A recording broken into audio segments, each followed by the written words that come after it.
Welcome to NTD News. I'm Holly Kellum.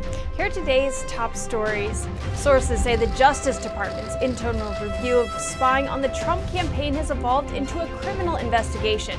Senator Lindsey Graham has introduced a resolution condemning the House's impeachment process. He says Republicans are being sidelined in the inquiry. As the EU agrees to extend the Brexit deadline, Boris Johnson is once again pushing for a general election. Washington, D.C. will host World Series games for the first time in over 80 years. The Washington Nationals and Houston Astros prepare for Game 3.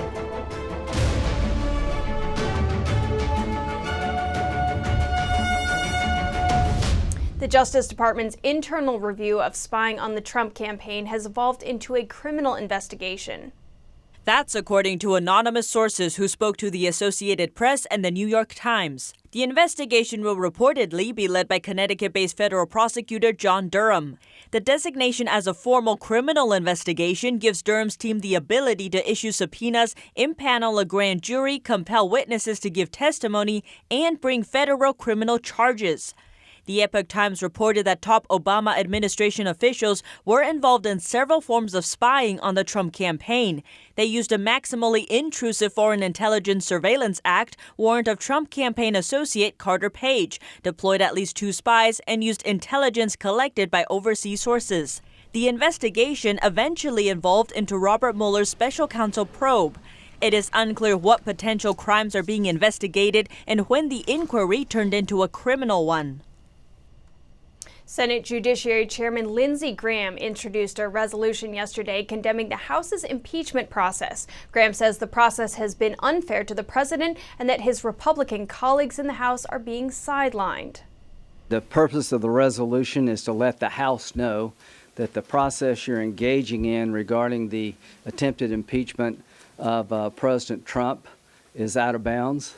The resolution calls for 3 things. The first is for the House to take an official vote to open the impeachment investigation, which House Speaker Nancy Pelosi has shot down in the past. The second is to give President Trump due process, such as the ability to call witnesses in his defense. And the third is to give Republicans, who are in the minority in the House, equal authority, such as subpoena power. The House is not required by law or its rules to do any of these things, but there is precedent for them in previous impeachment investigations. I consider it to be out of bounds with what we've done in the past, void of basic due process. Republicans sit on the 3 committees that are leading the investigation, but they say they are being sidelined by Democrats. One congresswoman on the House Intel Committee said Congress members were only allowed to read testimony transcripts if accompanied by a Democratic staffer. Graham's resolution is non-binding and wouldn't require the House to change course if passed. So far, Graham says he has 41 co-sponsors, all of them Republican. Holly Kellum, NTD News. And Trump has awarded the Presidential Medal of Freedom to a businessman and founder of one of the world's most successful motorsports teams. The Presidential Medal of Freedom represents the highest honor that can be awarded to civilians. You are a legend in the Speedway, and you're a legend in business, and your name is revered everywhere the checkered flag flies and beyond that. Roger Penske said Thursday receiving the award meant more to him than any business success or motorsports trophy. You know, many years ago, my mother and father invested in me and told me the love and the passion of our great country.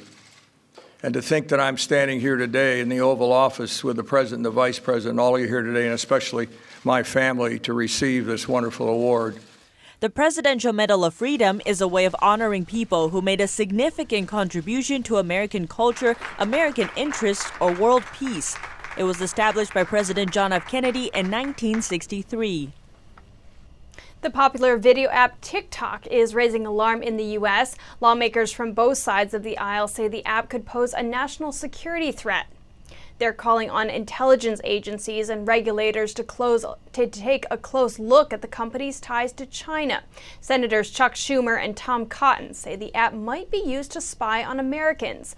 The Beijing-based tech company is required to abide by Chinese laws. This means it can be made to give any information it has to the Chinese Communist Party.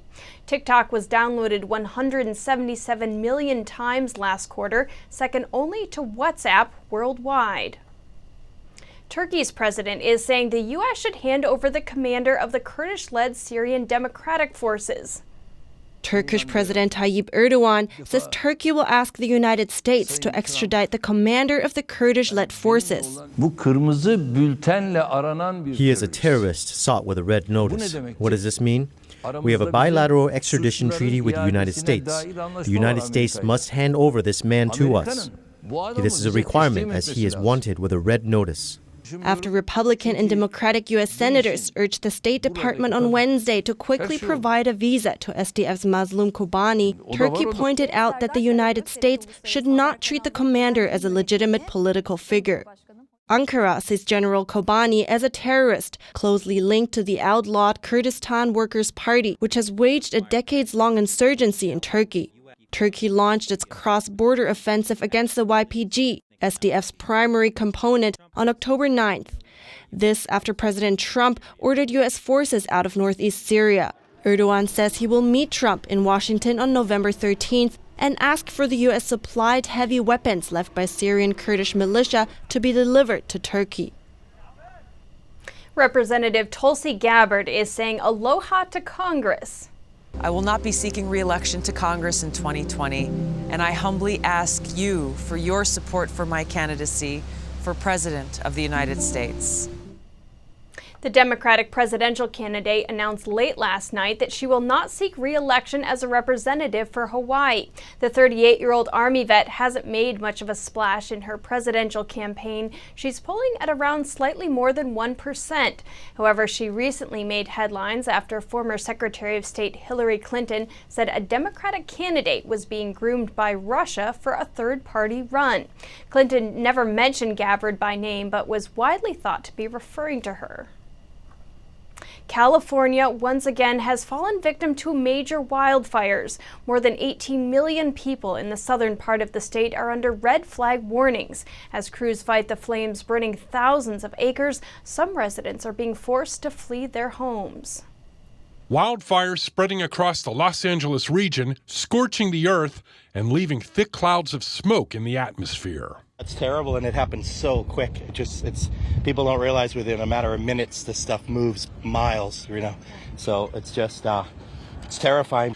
In North LA, the tick fire has spread across thousands of acres. It's not good. So it's hard.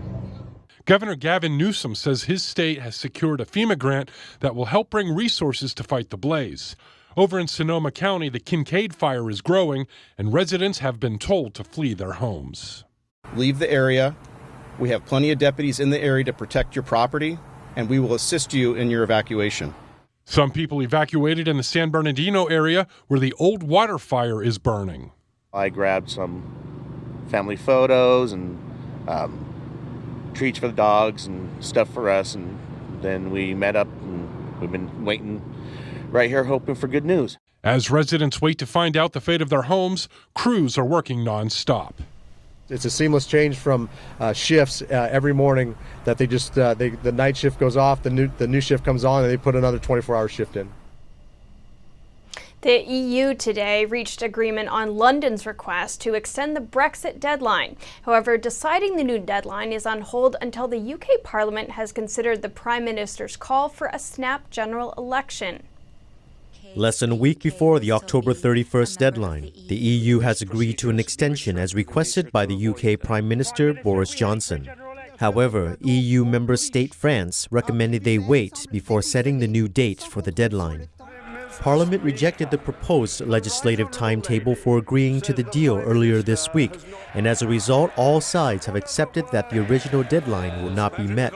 If we can't leave on the 31st, let's leave a few days later because we're giving you that time, but agree to a general election.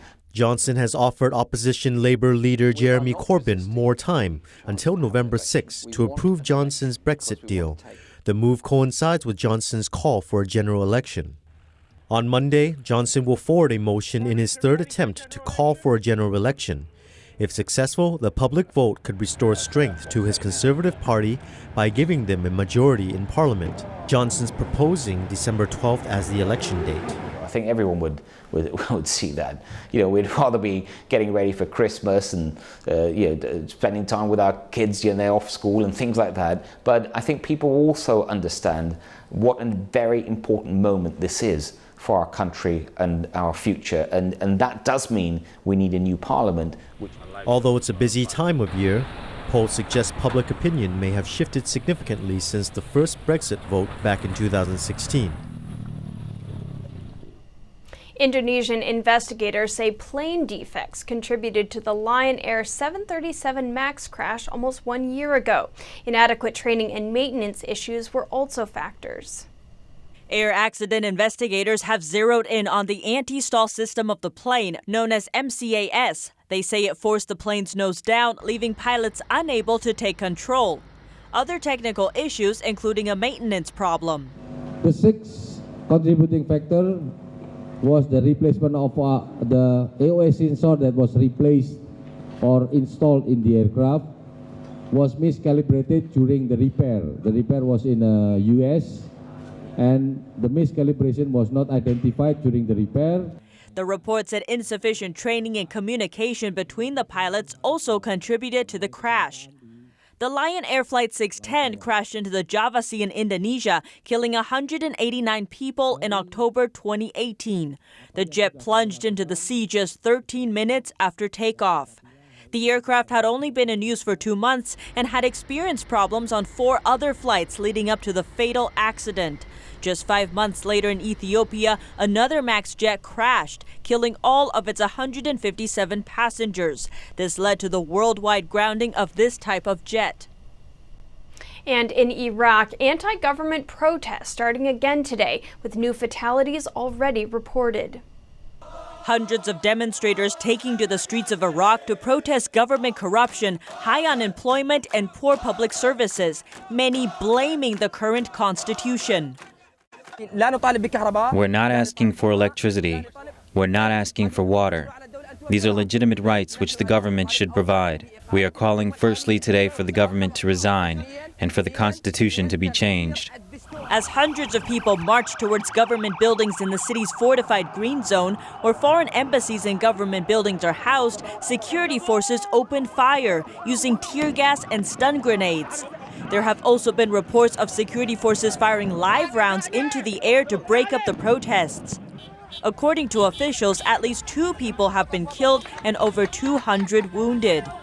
Protests began in early October, but then stopped for 3 weeks after security forces killed about 150 people. Up next, hundreds of tourists rush to climb Australia's desert rock before they're not allowed to. A decades-long fight could finally lead to the trek's closure. That and more after the break.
And H&M has opened a boutique-like store in a trendy neighborhood in Berlin.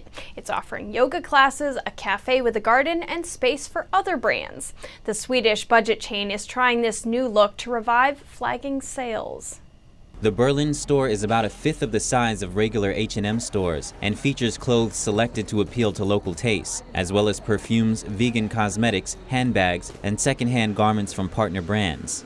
So we wanted to try to be close where people are, and we also wanted to try to be really local and learn how to work in smaller spaces. The new store stocks a limited range of mostly casual women's wear, but also features a few men's jackets and t-shirts, and yoga gear aimed at customers attending classes in the store. The move comes as H&M invests heavily and tries new concepts after years of falling profits and growing inventories due to slowing sales at its core budget stores, recently posting its first rise in quarterly pre-tax profit in more than 2 years. H&M first piloted the idea of a smaller, more upmarket store in its hometown of Stockholm last year and is now bringing the concept to Germany, its biggest market. The company runs 462 of its nearly 5,000 worldwide stores in Germany. And early this morning, hundreds of tourists formed long lines to climb Australia's desert rock formation Uluru. It's one day before a permanent ban on the climb takes effect, following a decades-long fight by Indigenous people to close it. At more than 1,000 feet high, Uluru is one of the most recognisable sites in Australia. On Friday, hordes of tourists flocked to climb the peak before a permanent ban takes effect after a decade-long fight by Indigenous people to close the trek. The traditional owners of Uluru, the Ananu people, have called for the path to be closed since 1985, when the park was returned to Indigenous control. Ananu elder Vincent Forrester says Uluru has deep spiritual significance. So, it is a religious place, it's a place of religion, a place of worship. So why? But despite the impending ban and signs asking visitors not to climb, some tourists couldn't be convinced. Look, I respect that, but it's very sacred down the bottom. Up the top, I don't think it's as sacred as down the bottom. Everyone has their own opinion, but I don't see the harm in climbing.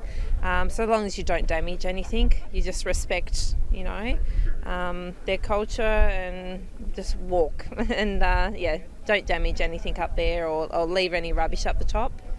Yep. Government data shows nearly 400,000 visitors flocked to Uluru in the year to end June, with Australians still making up the bulk of the visitors to climb the rock, followed by Japanese tourists.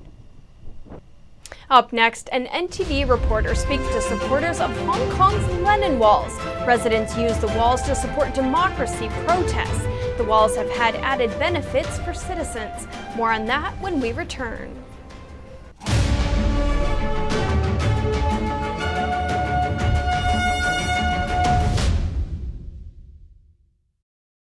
When you look at TV networks in America, a soundbite and fight-it-out culture prevails on news and commentary programs. As a Canadian, I'm fascinated with America, and I wanted to offer American thought leaders an opportunity to share their thoughts in a deep dive format, where we can explore their ideas together.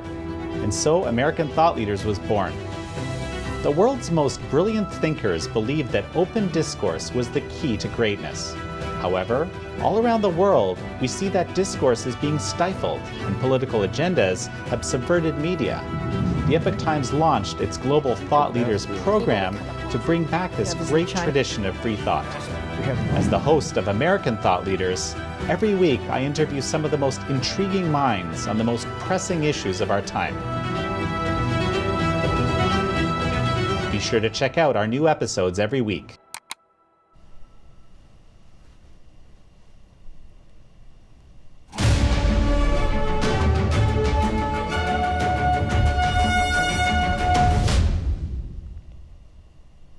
Hong Kong's push for true democracy has an interesting feature, Lenin walls. NTD's Jeremy Sandberg spoke with volunteers at one of the city's largest walls.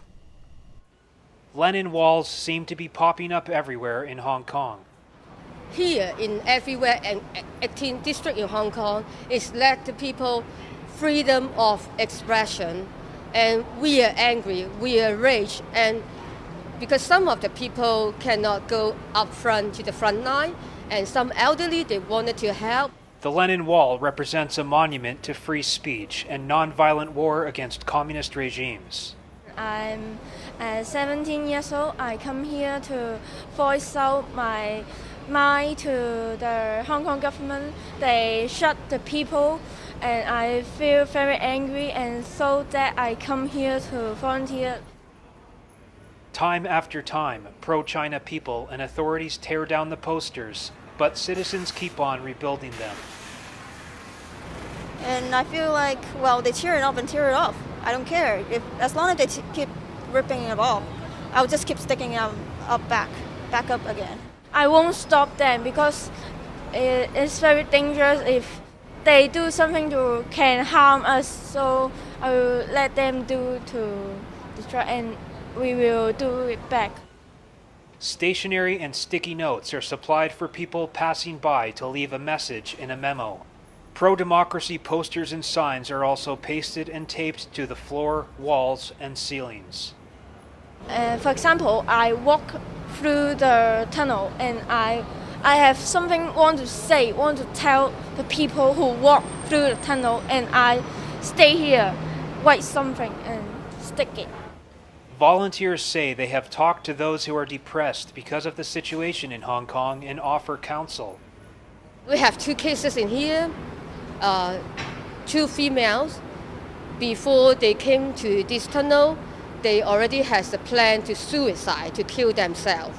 But before they walk down to this tunnel and they look at each memo and they see the warm feeling.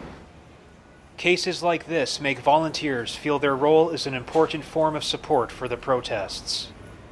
She feels family like a family, so that day she decided not to follow her plan.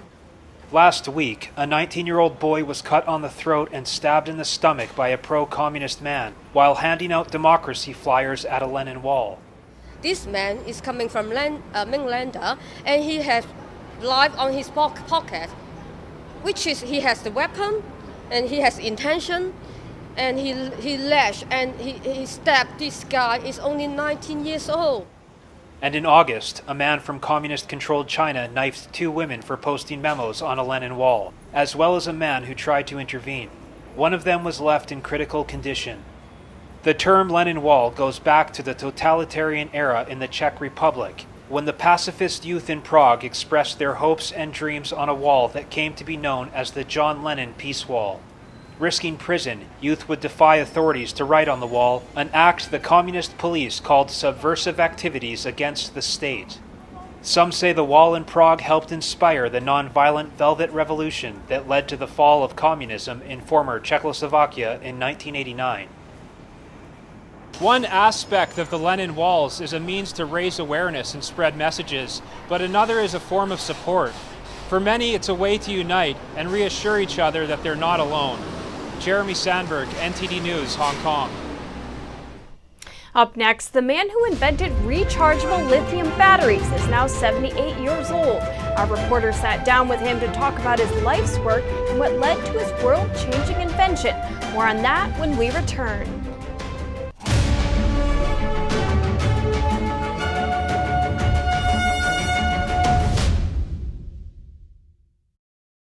Our investigative reporters at the Epoch Times have spent 18 months uncovering the biggest political scandal in modern history. We connected the dots around Spygate, the actions by Obama-era officials against Trump's 2016 presidential campaign. Join me on Declassified as we bring you up-to-date developments on this unfolding scandal.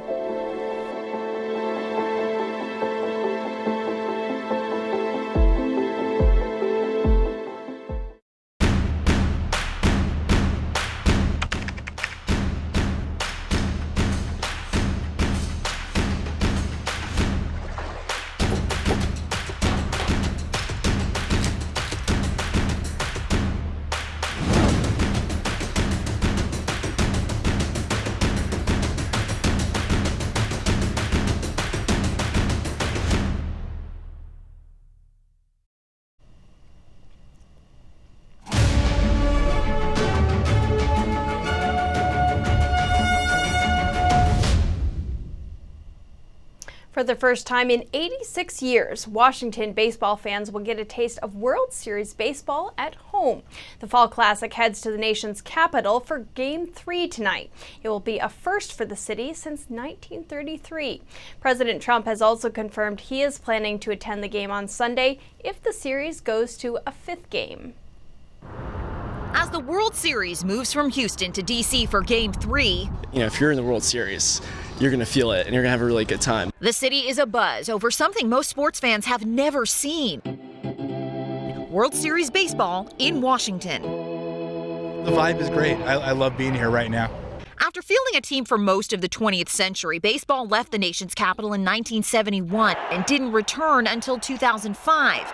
Now, the Nationals have brought the World Series to D.C. for the first time since 1933. We've been Nationals fans for a long time, so it's good for them to finally get, what they deserve. With the series 86 years in the making, they're the toast of the town, celebrated with commemorative brews like the 86 years double IPA on tap at stadium neighbor Blue Jacket Brewery, and cocktails like the Salt Line's Zim's Cup, in honor of part owner and Nationals first baseman Ryan Zimmerman. As for a World Series victory, it's been even longer. This video from the Library of Congress shows the Washington Senators' defeat of the New York Giants in 1924, 95 years ago. While most D.C. fans have little doubt in their 2019 predictions, if the Nats win the World Series, I should say when the Nats win the World Series. Win or lose, it's the series of a lifetime. NTD reporter Shuwen Rong speaks with the inventor of rechargeable lithium batteries. Change of plans. Now 78, Dr. Michael Stanley Whittingham still excited about batteries. Even now, visiting labs and teaching around the globe. Yes, this is the... Aren't you going to retire? I said, no, I like what I'm doing. I'm going to keep doing it. I'll retire when I get bored of it. My wife says the same thing. We'll keep teaching. And my doctor says, don't retire. A key figure in history, Whittingham developed the first rechargeable lithium batteries that we can't live without today. So we started building a battery just in a test tube, not in any special environment, and got some clues that it would work. This is one Coming from a little town, Lincolnshire, England, his high school teacher got him excited about chemistry. Well, in those days you could make chemicals. You could blow things up and things that you not allowed to do. So I got excited about chemistry. And this is about While many went to North America and Canada, he decided to follow the sunshine and came to Stanford University. After 2 years of postdoctoral research, he started to work for Exxon. That was the place where he discovered the first lithium battery. The wish was for electric vehicles. In reality, we thought small electronic devices. He never thought his invention would change the world. No, even 15 years ago, the phone, you need a whole briefcase to carry it in. I think the lithium batteries helped all these little devices. After decades, Stanley won the 2019 Chemistry Nobel Prize along with 2 other scientists. You're going to make mistakes, but don't worry about that. If you don't make mistakes, you won't make the big breakthrough. You have to persevere. No. However, research in academia is something he always wanted to come back to, so he took a professorship at Binghamton University in the late 80s and continued his research on batteries. So this is made plus of academia. You get 18-year-olds every year coming in. So it keeps you younger. You're working with younger people. But, he said, in the end what really matters is that you like what you do. I think you're successful if you're happy with what you're doing. And that is also how he motivates his students. They've got to do something they enjoy doing. Don't do it for the money. That won't work. Now, 30 years later, he's still teaching, and it's his passion that keeps him young at heart. Reporting by Shuwen Rong, NTD News. Thanks for tuning in. Join us again tonight. I'm Holly Kellum.